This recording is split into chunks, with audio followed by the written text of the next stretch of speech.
Hello दोस्तों, welcome to back my channel. आप सब कैसे हैं? स्वागत है हमारे यूट्यूब चैनल में।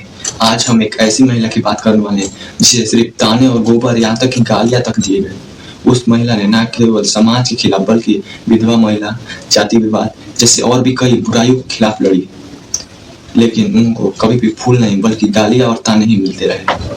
लेकिन फिर भी वो कुछ न कहकर अपने कार्यों को करती गई।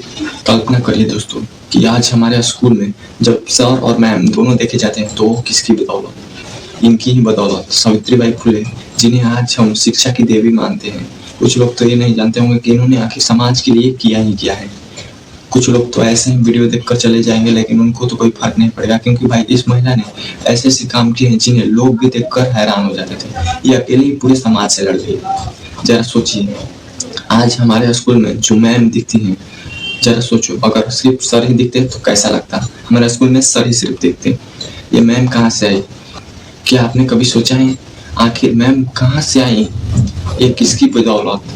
ये सावित्रीबाई फुले की बदौलत आई, क्योंकि भाई जब भारत में कोई शिक्षा व्यवस्था नहीं थी तब इसी महिला ने खड़ा होकर समाज के खिलाफ शिक्षा के प्रति अपनी लड़ाई लड़ी। यहाँ तक कि कई समाज की कुरीतियां जैसे कि वाद विवाद, जैसे जाति विवाद, जैसे कि ऊंच और नीच, यहाँ तक कि शिक्षा में समाज के कई सारे बुराइयों के खिलाफ लड़ी। यहाँ तक कि इन्होंने क्रांति की आग लगाई, ऐसी कि भाई पूरा समाज एक ओर और ये महिला सिर्फ एक ओर हो गई। तो चलिए इनकी कहानी को जानते हैं कि इन्होंने समाज के खिलाफ क्या क्या किए और समाज इनके साथ क्या किए। आज हम जिस महिला को शिक्षा की देवी मानते हैं, क्या उनकी कहानी आप जानना पसंद करेंगे? तो चलिए जानते हैं संघर्ष कथा दया के साथ। दोस्तों, अपनी आंखों को जरा बंद कीजिए और सोचिए, आज जो लड़कियां स्कूल जा रही हैं कॉपी किताब लेकर, जो उनके हाथों में किताबें रहती हैं, वो किसकी बदौलत होता है? आज जो लड़कियां डॉक्टर बनती हैं, इंजीनियर बनती हैं, वकील बनती हैं, ये किसकी बदौलत? ये सावित्रीबाई फुले की बदौलत, जो कि हो सकता है उस किताब के पीछे किसी अदृश्य पेन से, किसी अदृश्य स्याही से उनका नाम लिखा हो, लेकिन उनको शिक्षा की देवी क्यों कहा जाता है? क्या आपने कभी सोचा है? क्योंकि भाई उन्होंने शिक्षा के प्रति, जब पूरा समाज एक तरफ हो गया था तो सिर्फ वो अकेले खड़ी थी। उनके पति ज्योतिराव फुले, जो कि उनके पति थे, जो कि 9 वर्ष में उनकी शादी हो चुकी थी ज्योतिबाई फुले से, जो कि दोनों मिलकर एक क्रांतिकारी उग्रवादी दोनों थे, जो कि उन्होंने समाज की कुरीतियों के खिलाफ दोनों मिलकर लड़े। लेकिन सबसे ज्यादा लड़ाई सावित्रीबाई फुले की थी, क्योंकि उन्होंने समाज के खिलाफ ऐसे लड़े कि सब लोग देखकर हक्का बक्का रह गए। लेकिन सबसे हैरानी की बात, जिस महिला ने पूरे समाज के खिलाफ जितनी भी सैकड़े लड़कियां थी उनको हाथ पकड़कर पढ़ना सिखाया, उनको समाज के खिलाफ लड़ना सिखाया, उसके हाथ में क्या दिया गया? कभी फूल नहीं दिए, बल्कि पत्थर और गालियां, यहाँ तक कि नाली में के जो कीचड़ थे वही उन पर फेंके गए। वो भारत की एक ऐसी महिला थी जिनके हिस्से में सिर्फ त्याग, संघर्ष और मानव के लिए कुछ कर दिखाने की क्षमता थी। उन्होंने न सिर्फ अपने बारे में सोचा बल्कि पूरे समाज को एकत्र करने की, एकजुट होने की, यहाँ तक कि हर लड़कियों को पढ़ने का अधिकार भी दिलवाया। लेकिन सबसे हैरानी की बात, उस समाज ने क्या किया? उनको सिर्फ 9 साल की उम्र में ही विवाह जैसे बंधन में बांध दिया गया ज्योतिराव फुले से। लेकिन ज्योतिराव भी क्रांतिकारी स्वभाव के थे, वो भी चाहते थे कि समाज में ऐसी कुरीतियां ना आए, वो भी समाज के खिलाफ भी थे। उनके अंदर भी एक क्रांति की आग थी, जो कि सावित्रीबाई फुले में भी थी। इसलिए उन दोनों ने समाज के खिलाफ हो गए, और उनके कार्यों को समाज इसलिए गलत मानता था क्योंकि वो समाज के खिलाफ थी।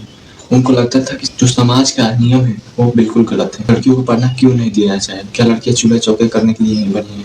क्या लड़कियों को घर में ही रखना चाहिए बस? ऐसी वो सोचती थी। लेकिन समाज ऐसा नहीं सोचता था। समाज सोचता था कि लड़कियां पढ़ेगी तो धर्म भ्रष्ट हो जाएगा, समाज बिगड़ जाएगा।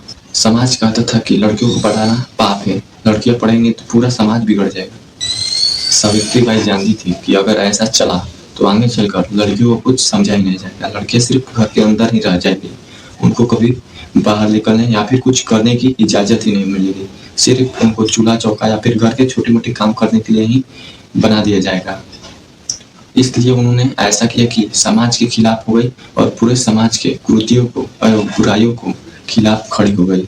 सावित्रीबाई फुले ने सिर्फ शिक्षा ही नहीं दी, बल्कि शिक्षा के साथ साथ उनकी बुराइयों और उनके कुरीतियों और उनके नियमों के खिलाफ हमेशा खड़ी रहती थी।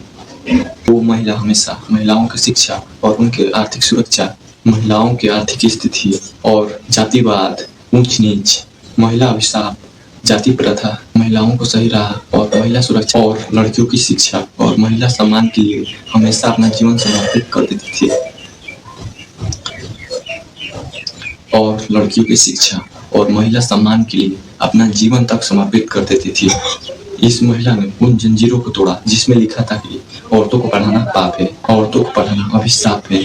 लेकिन सावित्रीबाई फुले ने क्रांति की आग ऐसे लगाई कि आज पूरी दुनिया उन्हें शिक्षा की देवी मानता है। सावित्रीबाई फुले, जिन्हें हम भारत की शिक्षा की देवी मानते हैं, वो सिर्फ देवी नहीं बल्कि एक समाज सुधारक भी है। जिसे समाज सिर्फ पत्थर, गालियां, गोबर, यहाँ तक कि नाली के कीचड़ तक फेंकता था, वहीं आज इतिहास बदलने वाली देवी के नाम से जानी जाती हैं।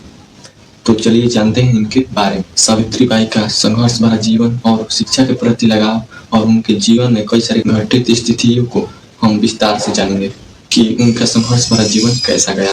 आज हम उनके जन्म से लेकर मृत्यु तक पूरी कहानी को जानेंगे कि कैसे उन्होंने समाज के खिलाफ लड़ी, कैसे कुरीतियों के खिलाफ रही और समाज उन्हें कैसे पत्थर, गालियां, गोबर मारता था और कैसे उन्होंने इतिहास को बदला।